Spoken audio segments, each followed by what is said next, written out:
จิตรับรู้อารมณ์แล้วปั๊บอย่าให้จิตผูกกับอารมณ์ไปปล่อยทิ้งซะปล่อยทันทีให้ไวที่สุดจิตรับรู้อารมณ์ใหม่รู้ต่อไปรีบปล่อยอย่ามีสัญโยคะขณะที่โยมรับรู้อารมณ์ปั๊บนะแล้วโยมรู้ต่อไปเนี่ยเรียกว่าโยมกำลังมีสัญโยคะจิตผูกติดกับอารมณ์ด้วยอำนาจแห่งความเพลินตรัสสอนกับมิคชาละเรียกว่าโยมกำลังมีเพื่อนสองคือมีอารมณ์เป็นเพื่อนนะอย่ามีเพื่อนสองให้เป็นผู้อยู่อย่างอยู่ผู้เดียวนะขณะที่โยมผูกติดกับอารมณ์เรียกว่าโยมมีอุปทานผู้มีอุปทานจะปรินิพพานไม่ได้หรือเรียกว่าโยมมีภพมีสถานที่เกิดของจิตจิตเข้าไปตั้งอาศัยเกิดในนี้แล้วอารมณ์นี้แล้วและจิตเข้าไปตั้งอาศัยเกิดในอารมณ์ใดสี่ธาตุรูปเวทนาสัญญาสังขารสี่ธาตุนี้เป็นฐานที่ตั้งของจิตหรือเป็นอารมณ์ของจิตนะพระศาสดาเรียกสี่ธาตุนี้ว่าวิญญาณถิติฐานที่ตั้งของวิญญาณนะพระองค์บอกว่าวิญญาณอาศัยรูปตั้งอยู่ก็ตั้งอยู่ได้วิญญาณเข้าไปอาศัยรูปตั้งอยู่ก็ตั้งอยู่ได้เป็นวิญญาณที่มีรูปเป็นอารมณ์มีรูปเป็นที่เข้าไปตั้งอาศัยมีนันทิคือความเพลินเป็นที่เข้าไปซ่องเสพก็ถึงความเจริญงอกงามไพบูลย์ได้วิญญาณอาศัยเวทนาตั้งอยู่ก็ตั้งอยู่ได้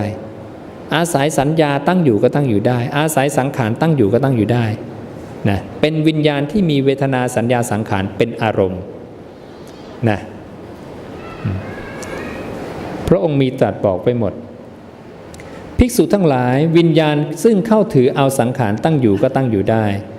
เป็นวิญญาณที่มีสังขารเป็นอารมณ์มีสังขารเป็นที่ตั้งอาศัยมีนันทิเป็นที่เข้าไปซ่องเสพก็ถึงความเจริญงอกงามไพบูลย์ได้ธรรมะนี้เป็นปัจจตังโยมนั่งสมาธิเดี๋ยวนี้นาทีนี้ก็ตรวจได้ไม่ต้องอาศัยการเชื่อหรือการฟังตามๆกันมาธรรมะลักษณะนี้เป็นปัจจตังและจะเป็นอย่างนี้อยู่ตลอดกาลจึงถูกเรียกว่าอากาลิโกนะ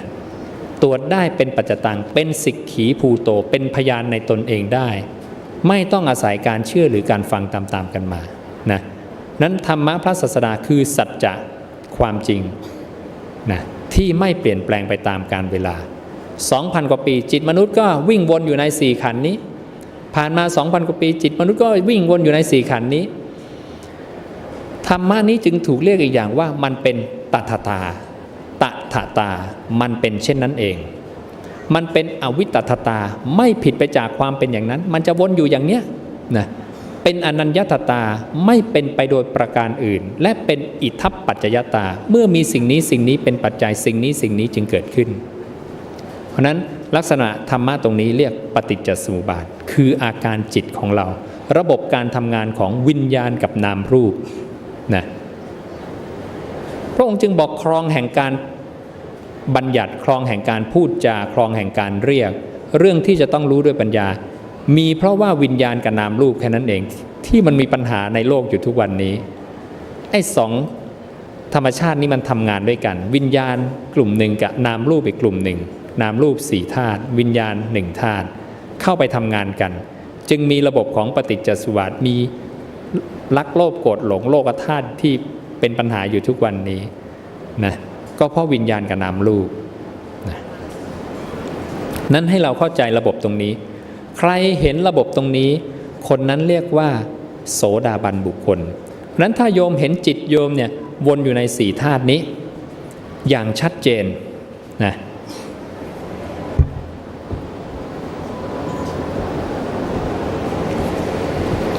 รวบรวมมาให้คู่มือโสดาบัน40 กว่านัยยะที่อรหันตสัมมาสัมพุทธเจ้าตรัสไว้นะบุคคลใดเห็นว่าจิตหรือวิญญาณของตนเนี่ยวนอยู่ในสี่ธาตุนี้นะมั่นคงชัดเจนแน่นอนมีความเชื่อจิตน้อมไปอย่างนี้บุคคลนั้นเราเรียกว่าโสดาบันนะเป็นผู้มีอันไม่ตกต่ำเป็นธรรมดาเป็นผู้เที่ยงแท้ต่อพระนิพพานมีการตรัสรู้พร้อมในเบื้องหน้านะ นั้นให้เราทราบว่าเราจะต้องไม่เพลินกับอารมณ์ด้วยการมีสติ กลับมาระลึกได้ถึงกายจิตโยมออกไปรับรู้อารมณ์ปั๊บนะเรียกว่ามีอะไรมีภพแล้วการมีอารมณ์เนี่ยเรียกว่ามีภพ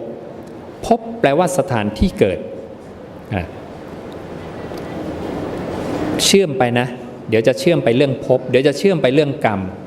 นะค่อยๆให้โยมรู้ไปทีละเรื่องนะ พระศาสดาบอกว่าภพเปรียบเหมือนผืนนาวิญญาณเปรียบเหมือนเมล็ดพืช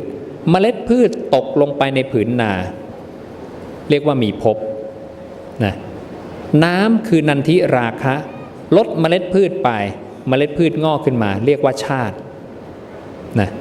ภพกับชาติแยกกันตรงนี้ค่อยๆเข้าใจดีๆนะภพกับชาติหาคนอธิบายยากนะโยมถ้าไม่ใช่อรหันตสัมมาสัมพุทธเจ้าอาตมายังไม่เคยเจอใครอธิบายภพชาติแยกได้ชัดเจนอย่างนี้นะนี่พระศาสดาแยกชัดเจนมากโยมฟังอีกทีภพพระศาสดาเปรียบเหมือนผืนนาวิญญาณเปรียบเหมือนเมล็ดพืชเมล็ดพืชตกลงไปในผืนนาก็คือวิญญาณเนี่ยเข้าไปรับรู้อารมณ์นั่นเองนะเมล็ดพืชตกลงไปในผืนนาแล้วความเพลินนะคือน้ำเปรียบเหมือนนันทิราคะโยมเพลินไปโยมรับรู้อารมณ์ปั๊บเพลินไปขณะเพลินเนี่ยเรียกว่าวิญญาณกำลังเจริญงอกงามต้นพืชงอกแล้วนะนั่นก็คือขณะที่โยมเนี่ย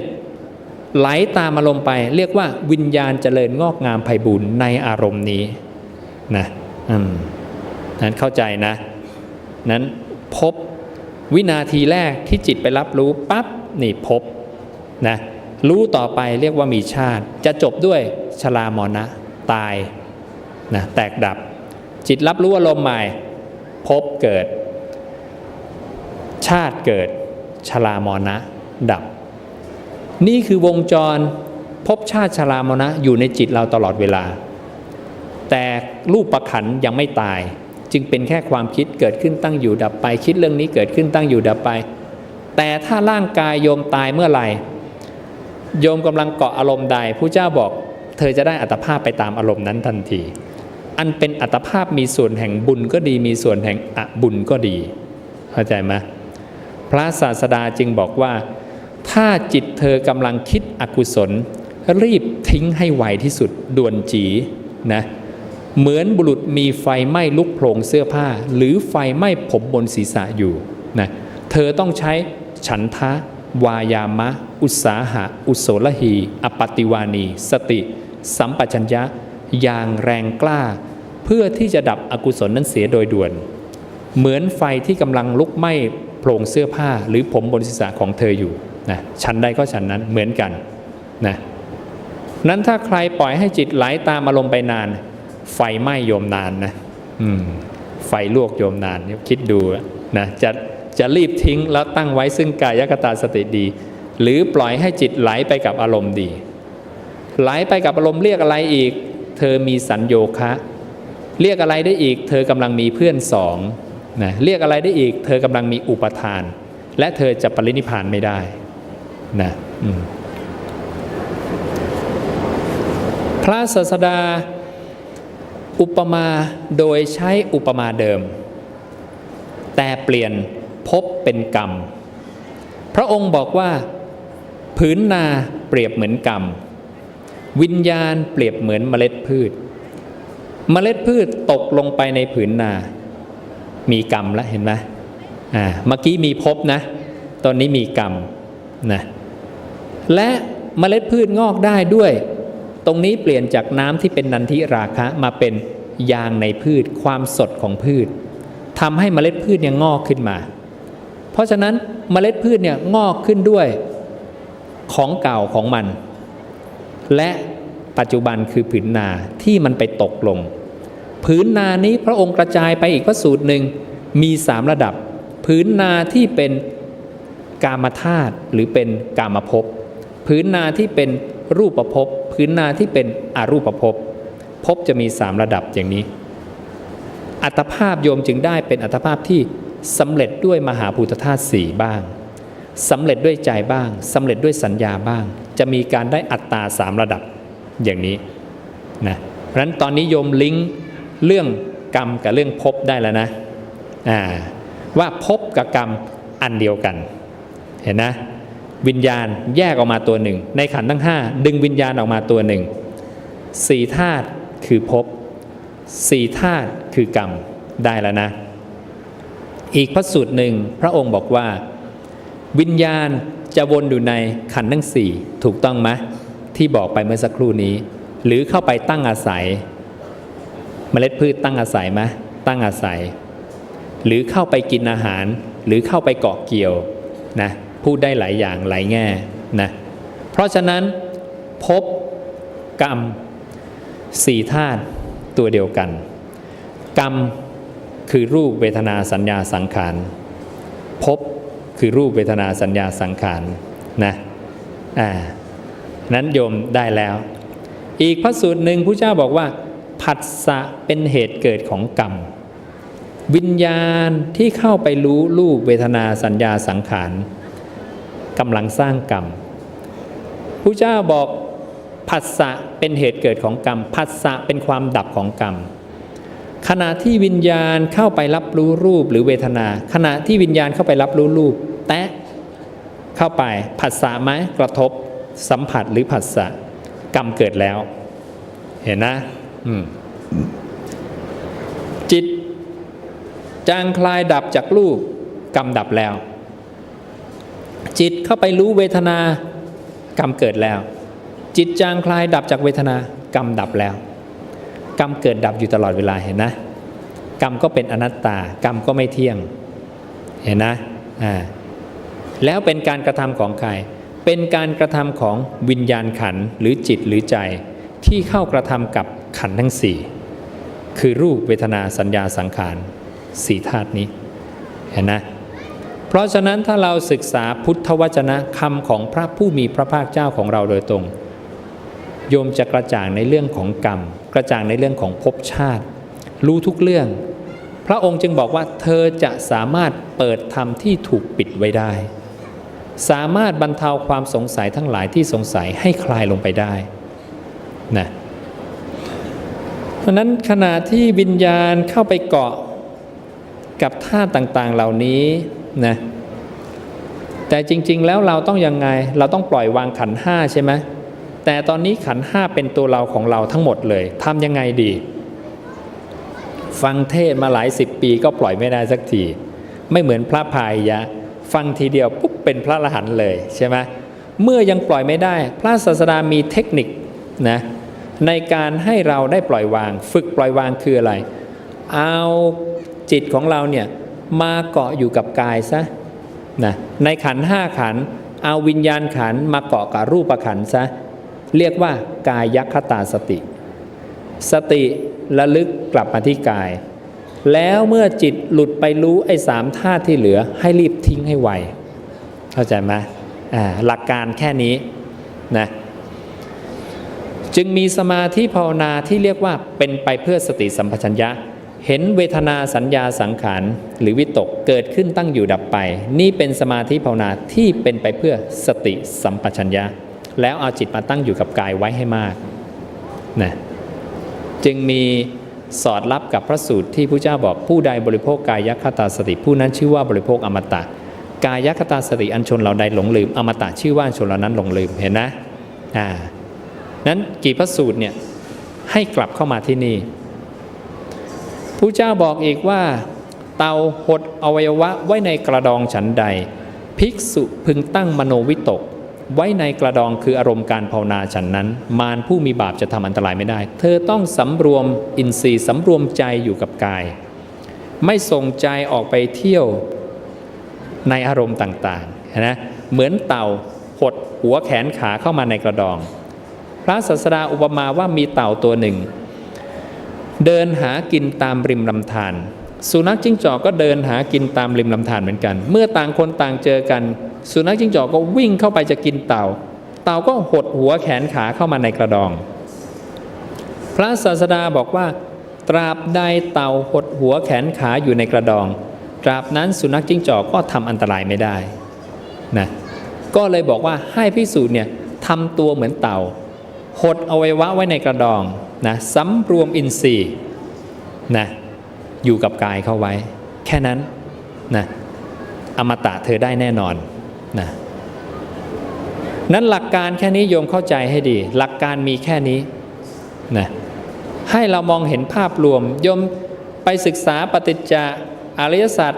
จากพระโอษฐ์พระเจ้าจะพูดวนอยู่ในเรื่องแค่นี้เท่านั้นนะพูดวนอยู่ในระบบการทำงานของวิญญาณกับนามรูปวนอยู่แค่นี้พูดคนละแง่แค่นั้นแง่โน้นแง่นี้การละความเพลินขณะจิตกำลังเพลินอยู่ก็ตามแล้วรีบละก็คืออะไรสตินั่นเองเพราะฉะนั้นตัวสติก็คือการละความเพลินนั่นเองนะพูดกันคนละมุมไม่เพลินก็คือกลับมาระลึกได้ตรงนี้ความเพลินก็ดับไปทันทีเห็นนะถ้าโยมสแกนลงในคอมพิวเตอร์เปรียบเทียบดูว่าพระศาสดาสอนอะไรมากที่สุดในชีวิตธรรมรุธาตุบอกว่าสอนอนิจจังทุกขังอนัตตาอาตมาก็เลยสแกน3คำนี้เข้าไปแล้วเปรียบเทียบกับคำว่านันทิอีกคำหนึ่งเพราะอาตมาเห็นว่าพระองค์สอนมากเช่นเดียวกันปรากฏว่ามากที่สุดพระสูตรออกมาเป็นพันๆพระสูตรเลยก็คือสอนเรื่องทุกข์ศาสดาสอนเรื่องทุกข์มากที่สุดบรรยายเรื่องทุกข์มากเราอยู่ในชีวิตเนี่ยไม่ได้มีสุขอย่างเดียวนะมีทุกข์ด้วยให้รู้ว่าชีวิตมีทุกข์จะได้รู้จักวิธีออกจากทุกข์และจะได้ขวนขวายในการหาทางแก้ทุกข์อย่างที่สองคำสอนที่มากเป็นระดับ2คืออนิจจังให้รู้ว่าสรรพสิ่งทั้งหลายในโลกเนี่ยไม่เที่ยงเห็นไหมพระศาสดาเนี่ยทิ้งคำพูดคำนี้ไว้ก่อนจากโลกนี้ไปก่อนปรินิพพานนะว่าให้เธอรู้ว่าสังขารทั้งหลายเนี่ยมีความเสื่อมไปเป็นธรรมดาให้เธอทั้งหลายถึงพร้อมด้วยความไม่ประมาทเถิดนะทิ้งคำว่าอนิจจังคำว่าไม่ประมาทเอาไว้นะคำที่3ที่พระเจ้าสอนเยอะคือละนันทิเพราะนั้นถ้าโยมไปเจอพระผู้มีพระภาคเจ้าณวันนี้พระศาสดาก็จะสอนให้เธอละนันทิละนันทิแต่วันนี้ไม่ค่อยมีการสอนการละนันทิเพราะว่าสงฆ์ห่างเหินจากคำพระศาสดาของตนเองเราจะไม่ได้ยินคำอีกหลายๆคำอย่างเช่นสมาธิ9ระดับการละนันทิหรือเนตังมะมะเนโสมาสมินะเมโสอัตตาซึ่งสอน3คำนี้ต่อจากการเห็นอนัตตาภูมิปัญญาเราตอนนี้สุดแค่อนัตตาจริงๆแล้วพระศาสดาสอนว่าเธอจะต้องหลังจากเห็นอนัตตาแล้วเธอต้องมีปัญญาอีก3ระดับคือเนตังมะมะนั่นไม่ใช่ของเราเนโสมาสมินั่นไม่ใช่เป็นเรานะเมโสอัตตานั่นไม่ใช่ตัวตนของเรานะพระองค์อุปมาอย่างไร3ตัวนี้ไม่เหมือนอนัตตานะเฉียดกันนิดเดียวนะมันเป็นอย่างนี้พระศาสดาบอกว่าเธอเห็นเลกวัฏคนทำการวัดลากเอากิ่งไม้ใบไม้ไปเผาไหมสาวกบอกเห็นเธอรู้สึกเจ็บปวดเหมือนถูกลากไปกับพื้นแล้วเอาไฟเผาไหมไม่รู้สึกเป็นเพราะอะไรนะเป็นเพราะอะไรจึงไม่รู้สึกอย่างนั้นสาวกก็ตอบว่าก็นั่นมันกิ่งไม้นั่นมันไม่ใช่เราพระเจ้าบอกถูกต้องทำยังไงเธอจะเห็นขันธ์5ว่าไม่ใช่เราล่ะนะนั้นตัวขันธ์5เนี่ยถ้าเราเห็นมันตั้งแต่เกิดขึ้นตั้งอยู่แล้วหายไปเนี่ยมันจะเกิดปัญญาตรงนี้ว่านั่นไม่ใช่ของเรานั่นไม่ใช่เป็นเรานั่นไม่ใช่ตัวตนของเราคือเนตังมะมะเนโสมาสมินะเมโสอัตตาเพราะนั้นโยมพิจารณาถึงอนัตตามันยังไม่จบนะมันต้องปฏิเสธด้วยว่ามันกับเราไม่ใช่ตัวเดียวกันขณะที่โยมเห็นสุขในใจดับไปโยมไม่ได้ดับไปตามสุขนี่โยมรู้ว่าสุขมันกำลังหายไปนะแถมเสียดายมันอีกต่างหากใช่ไหมทุกเกิดมาแล้วหายไปโยมไม่ได้ดับไปตามทุกนะนั่นคือโยมกำลังแยกผู้สังเกตกับสิ่งที่ถูกสังเกตออกจากกันได้เข้าใจไหมนี่แหละเป็นภูมิปัญญาของพระศาสดาอันแยบคายว่าเมื่อใครก็ตามกำลังเห็นสิ่งใดสิ่งหนึ่งก็ตามเกิดขึ้นตั้งอยู่แล้วหายไปคนคนนั้นจะเกิดปัญญาแยกตนเองออกจากสิ่งเหล่านั้นได้และสิ่งนี้ไม่ใช่กิ่งไม้ใบไม้แต่มันคือตาหูจมูกลิ้นกายใจของเราที่เราบอกตลอดเวลาว่ามันเป็นเรานะ กายฉันน่ะนะขาขาดก็เจ็บตาบอดก็เจ็บใช่ไหมป่วยก็แย่เลยใช่ไหมกินหยุกกินยานะตายก็เสียใจอีกนะเนี่ยเพราะนั้นทำยังไงทำยังไงนะพระองค์บอกว่าตาไม่ใช่ของเธอเธอจงละมันเสียหูไม่ใช่ของเธอเธอจงละมันเสียจมูกลิ้นกายใจก็ไม่ใช่ของเธอเธอจงละมันเสียการละเสียได้นั้นจักเป็นไปเพื่อประโยชน์สุขแก่เธอทั้งหลายตลอดกาลนานนะเพราะนั้นจึงมีพุทธวจนะที่อธิบายถึงขันธ์ทั้ง5หรือตาหูจมูกลิ้นกายใจนี้เป็นหลายๆร้อยพระสูตรว่าขันธ์5นี้เป็นอนิจจังเป็นทุกขังเป็นอนัตตานะขันธ์5เป็นอนัตตานะเพราะมันแตกสลายได้แตกสลายได้เพราะมันเสื่อมได้มันเสื่อมได้เพราะมันมีเกิดปรากฏนั้นสรรพสิ่งในโลกทั้งหมดนี้เหมือนกันทั้งหมดคือเกิดปรากฏเสื่อมดับและเป็นอนัตตาเข้าใจไหมนี่มันไล่เรียงกันมาอย่างนี้เกิดสิ่งใดเกิดแล้วกระดาษนี้เกิดมาแล้วเสื่อมแน่นอนกระดาษขาดได้เพราะอะไรเพราะว่ามันมีกระดาษมาแล้วเปื่อยได้หายไปได้เพราะอะไรเพราะมันมีกระดาษมาแล้วถ้าไม่ต้องการให้กระดาษขาดกระดาษเปื่อยกระดาษพังทำยังไงอย่ามีกระดาษต้องดับการเกิดเข้าใจไหมถ้าเกิดแล้วเสื่อมและตายแน่นอนนะเพราะฉะนั้นธรรมชาติอะไรที่เกิดเสื่อมตายดับขันธ์5เพราะเกิดปรากฏแต่วิมุตติเกิดไม่ปรากฏนะ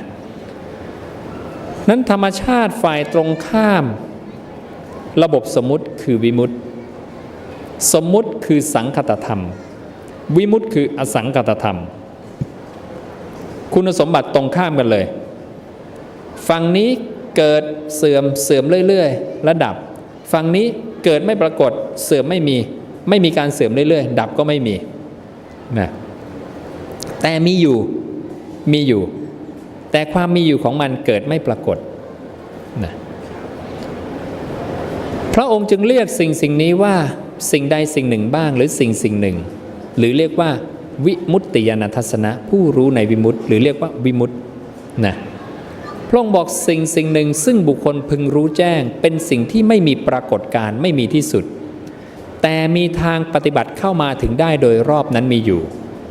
ในสิ่งนั้นเนี่ยไม่มีดินน้ำไฟลมของแข็งของเหลวก๊าซพลังงานอย่างในโลกนี้ไม่มีในสิ่งนั้นไม่มีความกว้างยาวเล็กสั้นใหญ่งามไม่งามนั้นมิติไม่มี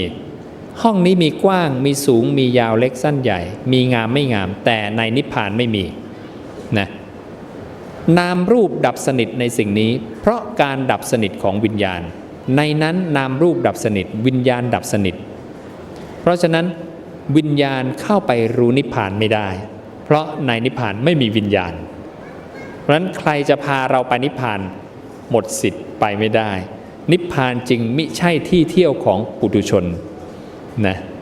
พระองค์บอกไปหมดนะเพราะนั้นช่วยป้องกันมิจฉาทิฏฐิแบบต่างๆด้วยนะอย่าไปสัญจรนิพพานเล่นๆมันเป็นฐานะที่เป็นไปไม่ได้นะต้องเข้าถึงความเป็นอริยบุคคลขั้นพระอรหันต์นะโสดาบันนี่พระเจ้าเรียกว่าเห็นรอยเท้าช้างสกทาคามีอยู่บนที่สูงส่วนพระอรหันต์เห็นตัวช้างทั้งตัวนะเพราะฉะนั้นจะเห็นนิพพานได้ต้องถึงพระอรหันต์นะที่เหลือนี่แค่เห็นร่องร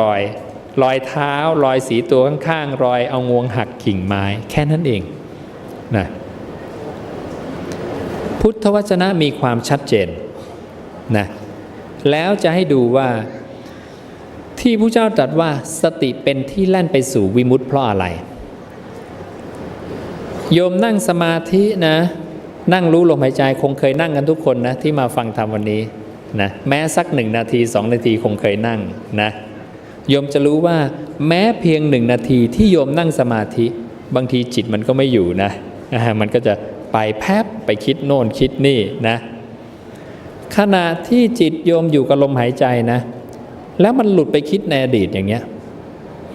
โยมคิดว่าจิตมันวิ่งจุดอย่างนี้ไปเกาะอารมณ์นี้ป่ะความจริงเป็นอย่างนั้นไหมหลายคนนะจะคิดว่าวิญญาณเนี่ยวิ่งไปเกาะอารมณ์นี้วิ่งไปเกาะอารมณ์นี้อย่างเนี้ยแต่จริงๆแล้วสัจจากความจริงวิญญาณที่รู้อันนี้แล้วไปรู้อันนี้ความจริงมันคือวิญญาณดวงนี้จะดับไปวิญญาณดวงใหม่จะเกิดขึ้นอย่างนี้นะ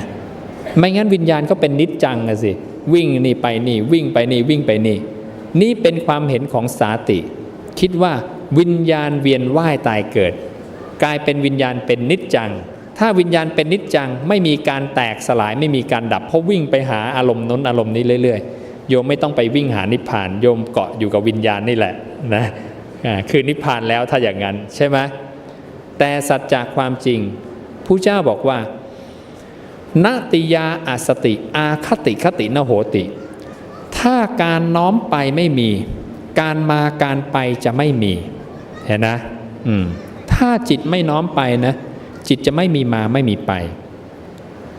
อาคติคติยาอสติจุตูปปาโตนโหติถ้าการมาการไปไม่มีการเคลื่อนคือตายและอุปาตะคืออุบัติคือเกิดจะไม่มีนะจุติบวกอุปาตะนะเพราะนั้น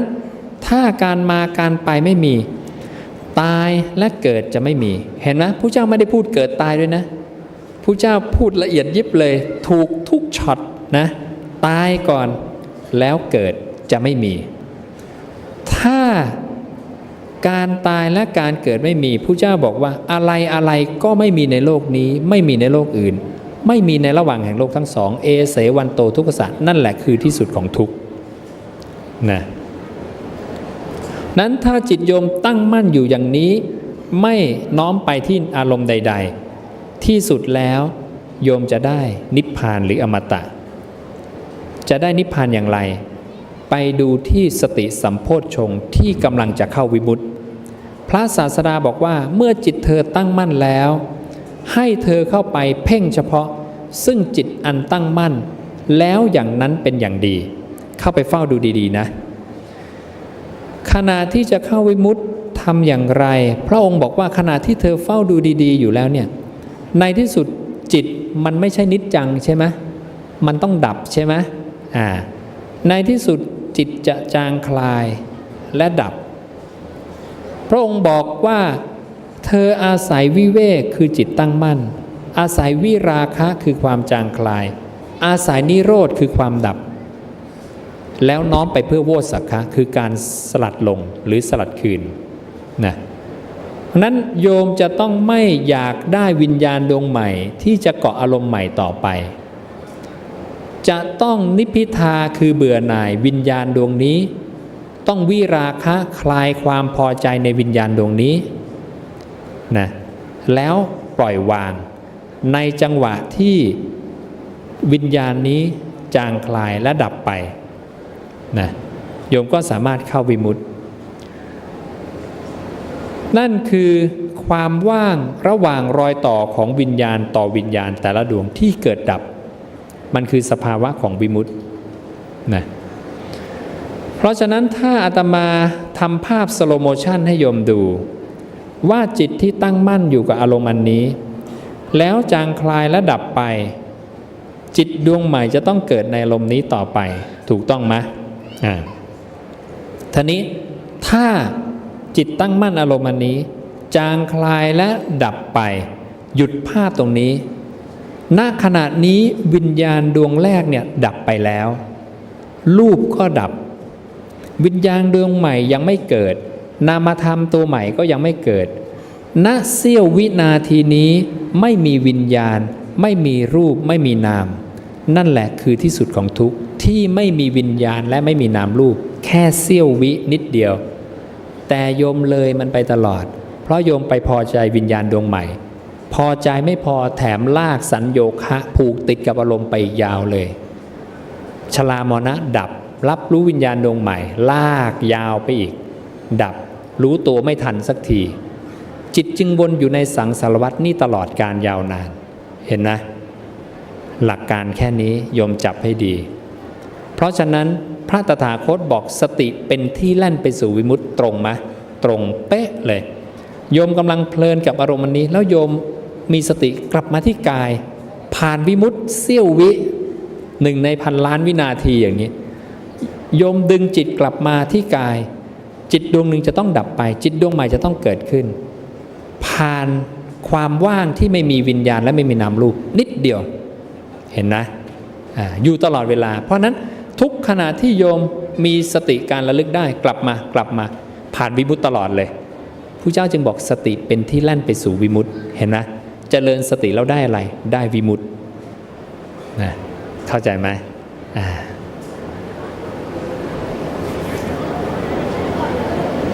มีคำถามถามได้นะ จดใส่กระดาษมาก็ได้พยายามอธิบายช้าๆให้โยมได้เข้าใจให้เห็นภาพทีละขั้นทีละตอนเป็นอย่างนี้นะ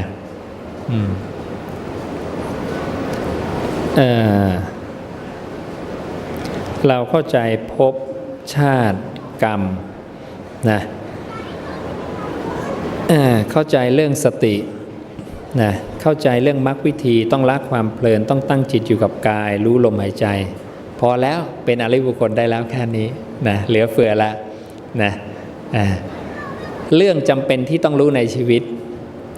เพียงเท่านี้ก็เพียงพอต่อการหลุดพ้นจากสังสารวัฏไม่ต้องมาเกิดแก่เจ็บตายอีกต่อไปนะ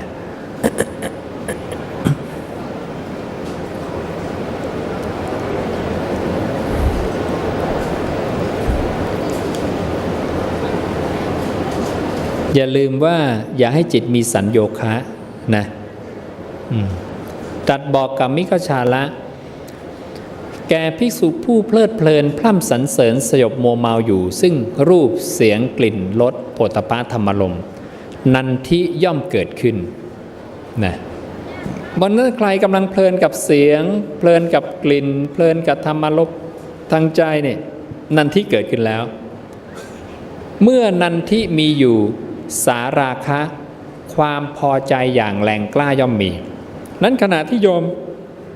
กำลังเพลินกับอารมณ์ไปนะเรียกว่าโยมกำลังมีความพอใจอย่างแรงกล้าในอารมณ์นี้นะเมื่อสาราคะมีอยู่สัญโยคะการผูกจิตติดกับอารมณ์ย่อมมี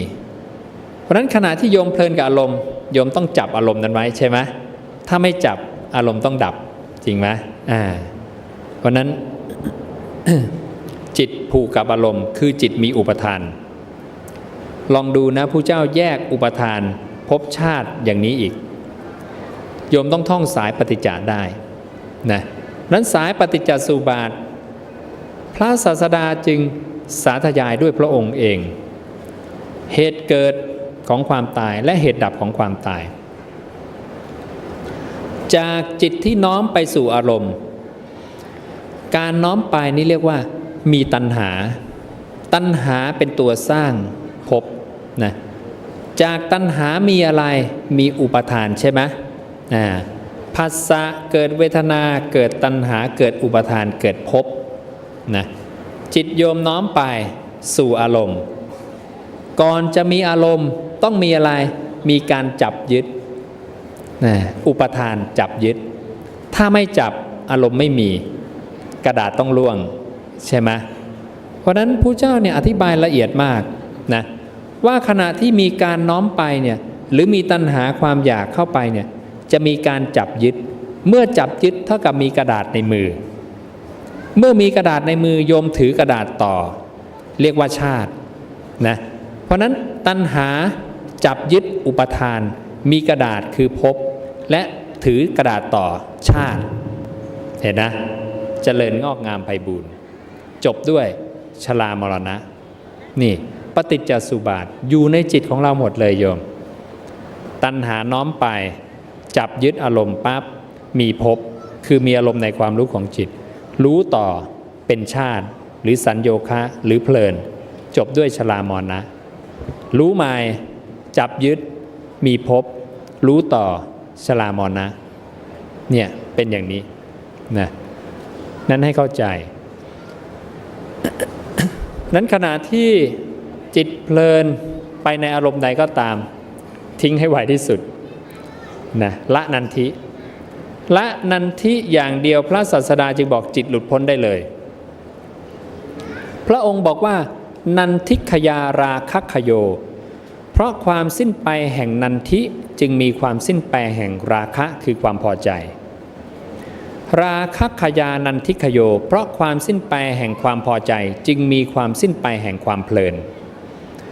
นันทิราคะขยาจิตตังสุวิมุตตันติวุจติเพราะความสิ้นไปแห่งความเพลินและความพอใจกล่าวได้ว่าจิตหลุดพ้นแล้วด้วยดีแค่ยอมรับความเพลินจิตหลุดพ้นเลยนะก็คิดว่าพวกเราคงจะทราบนะว่ามาปฏิบัติทำไมเพื่ออะไรนะ